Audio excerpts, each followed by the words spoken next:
This is not just a story for views, it's a lesson from a man who learned the hard way. Don't repeat his mistakes. The sun was just breaking through the pines when I saw her name on my screen. Meredith, after all this time. My breath caught somewhere between the steam rising from my mug and the hum of cicadas waking in the brush. The porch creaked under my heel as I shifted, half expecting the message to vanish if I blinked. But there it was, clear, simple. We need to talk. No punctuation. Just a single-line ambush from a woman I hadn't heard from since the ink dried on our divorce 14 years ago. I didn't answer right away. I just stared. My thumb hovered over the screen while memories clicked open like trapdoors. Her walking out that night with nothing but a duffel bag and silence, the slammed door echoing through a house that never sounded right again. And now, this, after 14 years, I was a stranger she suddenly remembered. If you're still listening, and any of this feels uncomfortably familiar, hit like and subscribe. Most people just listen in silence, but that one click tells the team these stories matter. I typed back 2 words, why now? No reply, not for an hour. I set the phone down, got up, walked down to the edge of the dock where the water lapped quiet against the posts. It was still early, but my thoughts weren't. They ran too fast, tripping over one another. I'd buried her memory deep. Moved towns, changed careers, repainted everything in a new shade of calm. There were no photos, no leftover mail. I'd deleted her number years ago, but the phone still knew. When the next ping came, I didn't jump. I just turned it over slow. A time, a place. Tuesday, 11 a.m., Maxwell's Coffee House. No explanation. And maybe I should have ignored it. Maybe I should have blocked the number and gone back to pretending the past was done with me. But I didn't, because something in those 4 words felt unfinished, like a note held too long, trembling just before the silence. So I went 2 days later. Same cafe where we used to meet after my court sessions, back when I still wore a badge and she still wore my last name. The same crooked picture on the wall, the same chipped countertop, though the barista had changed. I got there early, sat by the window, ordered a black coffee I didn't want, and watched the hands on my watch drag their way toward 11 Huyo.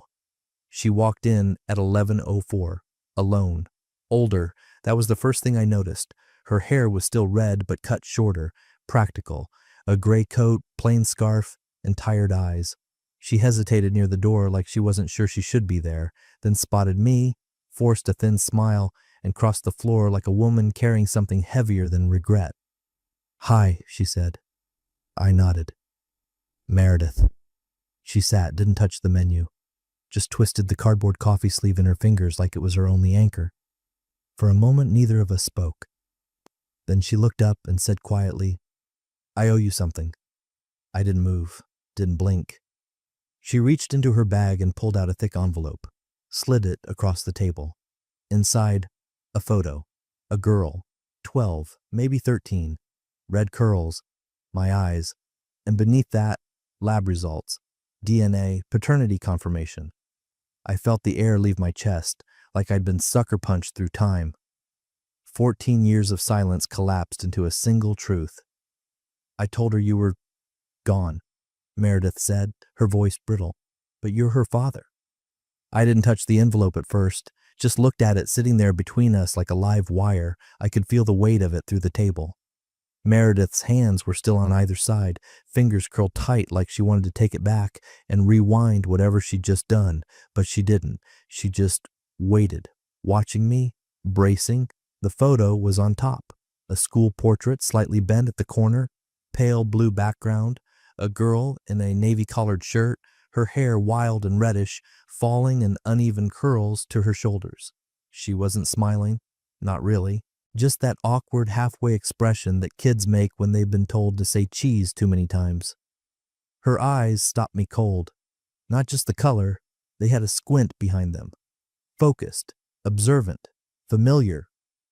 My hands felt numb as I slid the photo aside and saw the printout beneath it, the kind you get from one of those private labs. LabCorp, swab results, probability of paternity, 99.999%. My name on one line, the child's name on the other, Lena Grace Halpern. I didn't speak. I didn't breathe. Somewhere behind me, The espresso machine hissed. Chairs scraped tile. Someone laughed too loud at the register. It all felt far away, like I was watching someone else go through this. Meredith leaned forward slightly. I didn't know how to say it, she said. When did you know? My voice came out steady, but I could feel my jaw tightening. She swallowed. I was pretty sure around the time she was born. Pretty sure? I didn't do the test until last year, she added quickly. I told myself it didn't matter, that it was better if she didn't know, that you were building your career. I didn't want to interfere. You didn't want to interfere, I repeated. I pressed my thumb to the paper. The ink smudged slightly. My name next to a child's, not just a name, proof. She's 12, I said, 12 and a half. I looked up at her then, and for a moment I wasn't in that cafe anymore. I was back in our old living room in that last week when we barely spoke, the fight we didn't finish, the way she left, fast and final, like it was easier to burn the whole thing down than explain why the windows had started cracking. I thought she'd been unfaithful, but I never pressed. I didn't want to go digging in places I couldn't unsee. And now here she was, not denying it, not justifying it, just dropping the pieces in my lap and waiting to see what I'd build with them. I didn't tell her your name, she said. Of course she didn't. I sat back, folded the paper slowly, then slid it back into the envelope. Her gaze tracked every motion. Why now? I asked again. Same words as the text, but they landed different now, heavier. She asked, Meredith said. She started asking, and I realized I couldn't keep lying. I nodded once, not to her, to myself, because whether I liked it or not, the past had just come back wearing a navy-collared shirt and my eyes. I stood, tossed a 20 on the table, pocketed the envelope. I need some time, I said. She didn't argue, didn't ask me to sit, just nodded. And because this time, I was the one walking away, and she knew better than to try and stop me. I didn't sleep that night, not even for a minute. The envelope sat on the kitchen table like it was breathing. I'd left it unopened again, even though I already knew what was inside, photo, paper, proof. But what haunted me wasn't the lab result. It was everything that had come before it, the 14 years of silence she'd built her life on, a truth buried so deep, even I had stopped wondering. I stared at the ceiling for hours, watching headlights slide across the walls, remembering things I didn't want to remember, the small hesitations in her voice, the way she avoided certain dates. That night we argued in the hallway, her with her coat half on, me still in my suit from court. You don't listen, she'd snapped. You think everything's black and white. And then she was gone.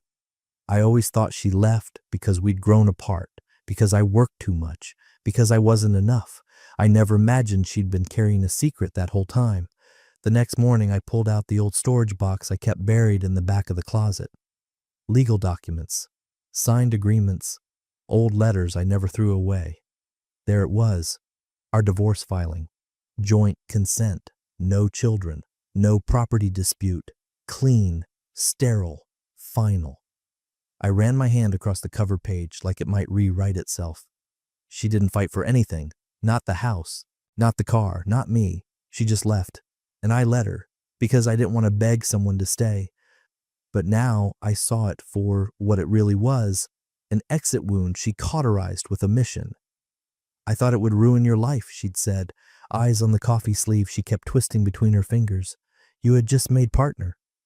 And, I asked. My voice had gone flat, cold, like I was back in a deposition listening to someone else justify betrayal. She looked up then. I wasn't sure you'd want her. So you decided for both of us? She didn't flinch. She just nodded. That part cut deepest. Not the lie, the certainty. She had rewritten the script, cast herself as sole director, and cut my name from the credits. I looked away, out the cafe window. I remember the street was wet, not from rain, but from a morning wash. The sidewalk shimmered, and a leaf skated across the glass. Somewhere, a horn honked twice. Back at home, I sat on the floor with the photo of Lena, her eyes staring straight ahead. I wondered what she liked, if she read like I did, if she hated tomatoes like I used to as a kid, if she knew she tapped her pencil the same way I do when I'm thinking. Probably not, because I'd been scrubbed from the story. I picked up my phone, scrolled, paused. There was a number I hadn't dialed in years. Patrick's, my estate attorney, a friend, someone who knew how to think through what came next. My thumb hovered, because this wasn't just about Meredith anymore. It was about a girl who had no idea half her story had been written in disappearing ink. The folder smelled like dust and printer ink. I hadn't opened it in over a decade, but the contents were untouched, meticulous, chronological, like part of me knew I'd need them one day. Back then, I thought it was just habit, the lawyer in me filing away every scrap of the ending. Now I realized it had been something else, a faint instinct that something hadn't fit, that something had been withheld. I laid everything out on the kitchen table, the date of separation, the finalized divorce, and then, buried in an old insurance claim, her OB/GYN visits, August, September, the name of a clinic I didn't recognize. I kept flipping. There it was. A hospital discharge form, December, labor and delivery. My finger stopped on the discharge date, December 18th. I sat back in the chair, eyes narrowing. That was 2 months before she filed the papers. We were still married, still living under the same roof. She was pregnant the last time we were intimate, and she gave birth while I was taking depositions in a federal case, thinking we were just going through a rough patch. I remember that week so vividly now, how she'd been quiet, distant, said she was staying with her sister for a few nights to think. I didn't push. I thought maybe space would help. I didn't realize she was in a hospital bed, bringing a life into the world, and choosing to erase me from it. I found the birth certificate tucked behind a financial statement, a copy but official, her full name, the child's full name, Lena Grace Halpern, weight, length, time of birth, mother's name, Meredith Halpern, father, blank. My thumb froze on that line, just a horizontal slash where a name should be. No footnote, no unknown, just absence, deliberate. I turned the certificate over, looking for something, anything, a scribble, a signature, a mistake. There was nothing. She'd chosen silence. My breath caught as the weight of it landed. I hadn't just been excluded. I had been deleted, a conscious clinical removal from both of their lives. No discussion, no request, not even a lie to soften it, just omission. I stood up, walked to the sink, ran the tap, and splashed cold water on my face. I could see my reflection in the kitchen window, ghosted by the darkness outside. I looked older, sharper, my jaw clenched tight. There was no fury, just a slow, brutal clarity creeping in, like frost claiming a windshield. This wasn't a misjudgment, this was strategy. A story she wrote alone, and for 12 years I'd been the ghost in someone else's chapter. I wiped my hands, turned off the faucet, and stared back at the table, at the timeline, at the paper trail. That didn't lie. And for the first time since that cafe meeting, I didn't feel confused. I felt ready. Patrick still kept his office the way he always had, orderly, understated, and lined with books that looked older than both of us. His desk hadn't moved in 20 years. Neither had the heavy brass lamp that sat beside his legal pad, half lit in the afternoon shadow. The only thing that had changed was the color in his beard, more white than gray now. He stood when I walked in. Been a long time. I nodded, set the envelope down on his desk. I need to update the will and confirm something. He didn't ask what. Just opened the envelope slowly, pulled out the photo first. Lena's face stared back at him, young and steady, like she already knew what he was about to say. He studied the lab report next, mouth tightening slightly at the header. Well, he said after a pause, that's definitive. Yeah.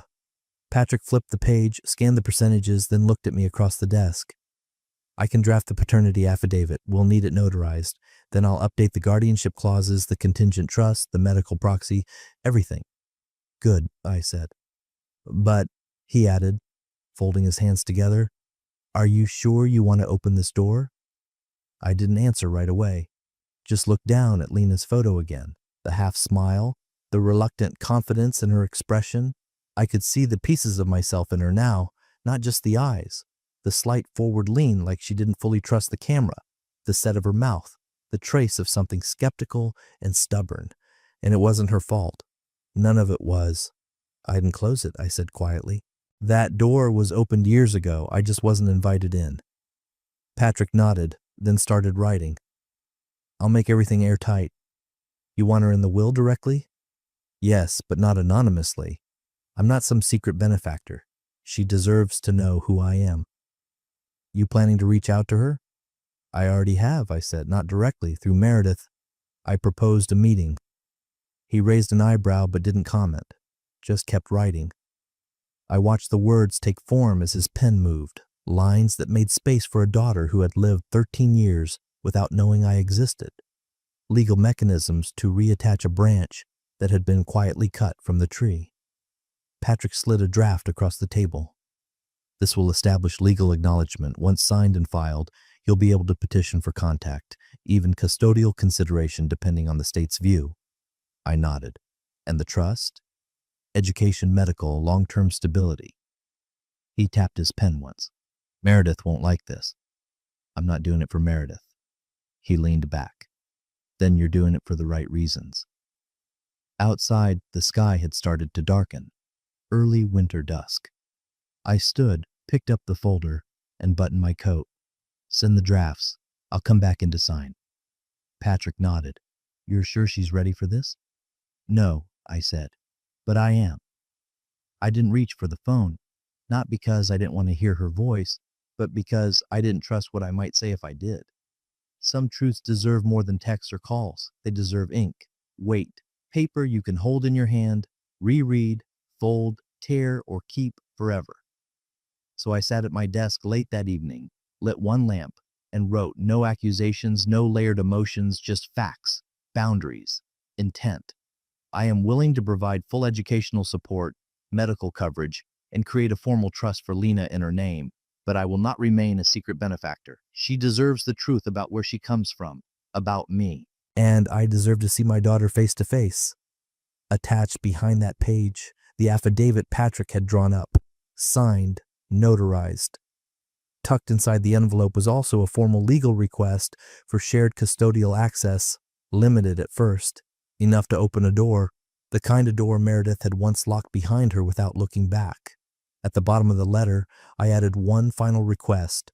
I propose a meeting, just the three of us, no pressure on her, just presence. I sealed it, drove to the nearest overnight courier drop-off, watched the metal bin swallow it whole. The next day the reply came by email. One line, no greeting, no signature. She doesn't even know your name. I stared at the screen, unsure if I wanted to laugh, scream, or just close the laptop and walk away from all of it. Instead, I just sat there. Not my name, not even a vague idea of who I was, no bedtime stories that hinted at me, no awkward explanations, just erasure start to finish. 12 birthdays had passed, 12 chances to include a photo, a sentence, a memory, and Meredith had chosen silence every time. I leaned back in my chair, exhaled, slow. The reply didn't surprise me, but it still hurt more than I thought it would, because it wasn't just about her omission. It was about what it would mean now, for Lena. To realize there had been someone else all along, watching from afar, preparing, waiting for an invitation that never came. Still, I didn't reply with anger. I didn't push back or demand anything. I forwarded the documents to my lawyer, flagged them for legal acknowledgement, and returned to my quiet. Meredith's sentence hung in the air like a slammed door, final, sharp, reverberating. But it wasn't the end. She didn't know my name yet, but she would. I arrived early again. Same table, same crooked photo on the wall above the sugar caddy, the same uneven hum of espresso machines and distant silverware clinking against ceramic. I knew the exact chair I wanted, facing the door, enough light to see their expressions, enough shadow to hide mine. At 11:07 they walked in. Meredith first, with a stiffness in her spine that hadn't been there before, and behind her, Lena, taller than I expected, with that uncertain teenager's posture that tried to shrink and stand proud all at once. Her hair was tied in a loose ponytail, soft red strands curling out in wild defiance. She wore a navy zip-up, jeans, a messenger bag slung over one shoulder like a shield. Her eyes landed on me, sharp and assessing. We shook hands. "Lena," she said, "nice to meet you." She slid into the booth across from me, hands folded on the table, fingers twitching slightly. Meredith took the outer seat but said nothing. "So," Lena began, her voice light but probing, I'm told you knew my mom a long time ago. I smiled gently. I did. Very well? A pause, she tilted her head. Like college well? Or courtroom drama well? That made me chuckle. More like long walks and shared bills kind of well. Her eyebrows lifted slightly. A glimmer of realization moved behind her features, but it didn't land yet. She wasn't letting anything stick too soon. Smart kid. Meredith's gaze was fixed on the table, her thumb rubbing a slow circle against her coffee sleeve. She hadn't ordered. Neither had Lena. I reached into my coat and took out a small, worn photo. Lena watched, curious, as I placed it on the table and slid it gently across. It was me, 15 years younger, hair darker, smile a little less guarded, standing next to a crib. My hand rested over a baby's chest, a hospital bracelet barely visible. A timestamp in the corner, December 19th. She picked it up carefully. Her eyes scanned the image, flicked back to me, then returned to the photo.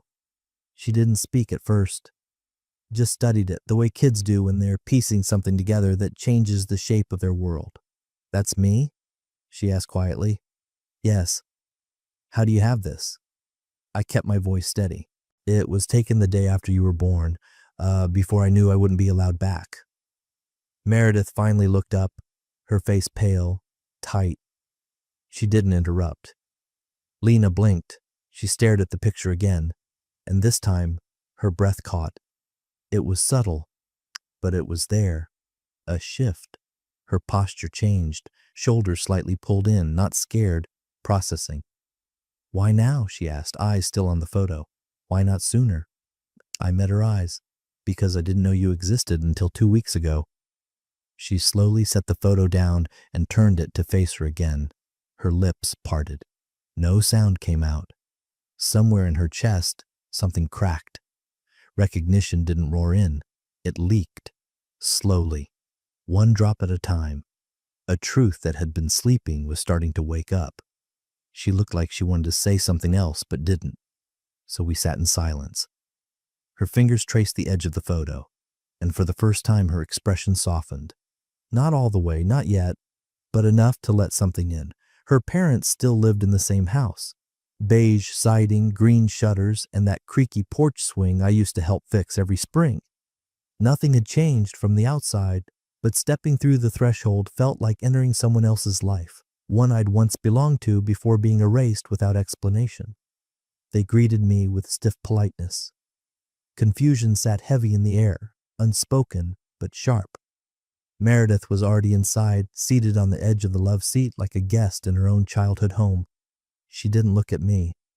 I declined coffee, sat down across from them at the dining table instead, and opened a folder slowly. Nothing aggressive, just deliberate, the way I would have done in court when the facts needed no embellishment, just exposure. I appreciate you seeing me, I began. There's something you deserve to know. Her father leaned back, arms folded. Meredith's mother clasped her hands tight in her lap. I started with the dates, the paternity test, the hospital record, the birth certificate with the blank line. I didn't raise my voice, I didn't point fingers, I let the paper trail speak for itself.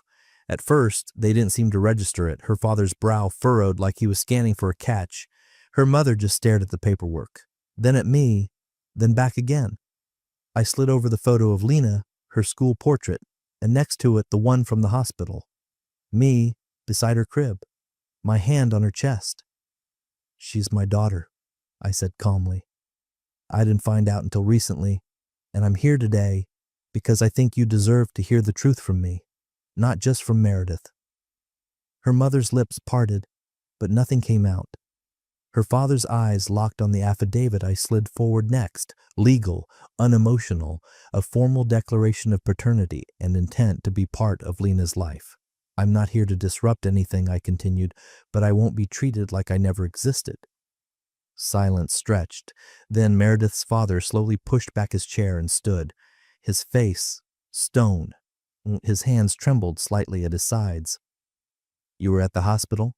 He asked, voice hollow. Yes. Then why? He didn't finish the sentence. He didn't need to. Her mother exhaled a soft, cracked sob. A hand covered her mouth. Her eyes were glassed over now. She looked at Meredith like she couldn't understand the woman in front of her. Meredith finally spoke, her voice barely more than a whisper. I thought I was protecting her. I turned to her. From me? She didn't answer. You let me disappear, I said. You made me into a void, and you let your parents believe I walked away. Her father sat again, slowly, not because he was weak, but because something in him had broken. I remember, he said quietly, the week you left. Meredith told us you didn't care, that you never wanted children. Her mother looked up sharply, her mouth parting in disbelief. That's what you told us? Meredith didn't move, just stared down at the papers like they were foreign objects. I didn't know how to explain, she murmured. I slid the affidavit fully across the table. I'm not here to punish you, I said, but I will not be excluded again. This ends here, with the truth. The room was silent except for the rustle of the affidavit pages settling. No one argued, because deep down, they knew what had been hidden was finally exposed, and it wasn't going back in the dark. The call came at 9:43 p.m., just as I was standing at the bathroom sink, toothbrush halfway to my mouth. The screen lit up with a number I didn't recognize. Area code local, but unfamiliar. I almost let it go to voicemail. Almost. But something in me hesitated, like a pull behind the ribs. I rinsed my hands, grabbed the phone, and answered with a cautious, hello? There was a pause, then a voice, soft, uncertain, younger than I expected. Hi, it's me, Lena. I stood still, not even breathing. I wasn't sure if you'd answer, she said quickly. Mom gave me your number, said if I wanted to talk, I could. My hand tightened slightly around the phone. I leaned against the counter, grounding myself. I'm glad you did, I said. Another pause. Then a small exhale like she was letting go of something just heavy enough to notice. I don't really know how to do this, she said, but I saw your photo from graduation. Mom had it, the one where you're holding the law school award. I closed my eyes briefly. That picture had sat buried in a drawer for years. I didn't even know Meredith still had a copy. She also said you liked chess, Lena added. Is that true? I smiled, despite everything. She's right. I'd like to learn, she said. The words came out faster, like she had to get them past a wall before it went up again. I've seen it in movies, but I've never really tried. I thought maybe, if that's okay? Of course it is, I said, keeping my voice steady. We'll start with the basics. Pawns and patience. She gave a tiny laugh, nervous but real. It reached somewhere I didn't expect, a part of me that had gone quiet for a long time. I don't know what I'm supposed to call you, she said after a moment. You don't have to decide that tonight. Okay. A breath. Then I'll just say thank you for picking up. The call didn't last long, 8 minutes, tops, but it felt like a bridge being built, one piece at a time, nothing dramatic, no swelling music, just two people finding each other through static and time, and a trail of broken silences.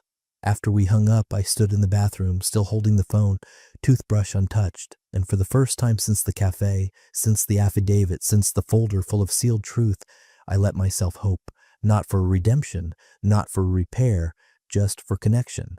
And that was enough. It arrived in late spring, a plain brown envelope with no return address, no markings, just her name written in a clean black ink.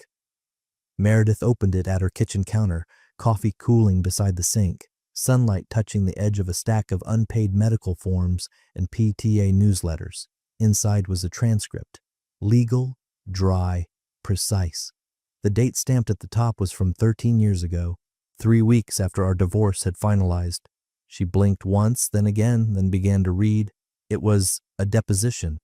Me, seated before a family court registrar under oath, calmly requesting legal recognition for any potential biological offspring whose identity may be withheld or disputed due to circumstances unknown to me at this time. My voice, recorded in writing, was steady, direct. I wasn't naming names. I wasn't accusing. I was laying groundwork, quietly, just in case. The registrar had noted that no claim had been filed by the mother, no paternity test, no confirmation of a child. Still, I had asked for conditional visitation rights. I had tried. It was denied. The transcript showed it clearly. Petitioner's request is rejected due to absence of legal paternity claim and opposing party's firm objection to any future rights consideration. Opposing party, Meredith Halpern, her own name, black and white, no room for ambiguity. Beneath the transcript, folded neatly, was a handwritten note on legal stationery. My old attorney's signature scrawled in the corner. I kept these. I knew someday he'd want her to know he tried. No commentary, no bitterness. Just truth, archived, preserved, waiting. She sat down slowly, read it again. Her fingers trembled. For years, she had told herself I had abandoned them, that I had moved on clean, detached. She let herself believe the silence was cruelty, distance, maybe even apathy, but now she saw it clearly. The silence had never been indifference. It had been pain, quiet, respectful, restrained pain. That tried, that asked, that was denied.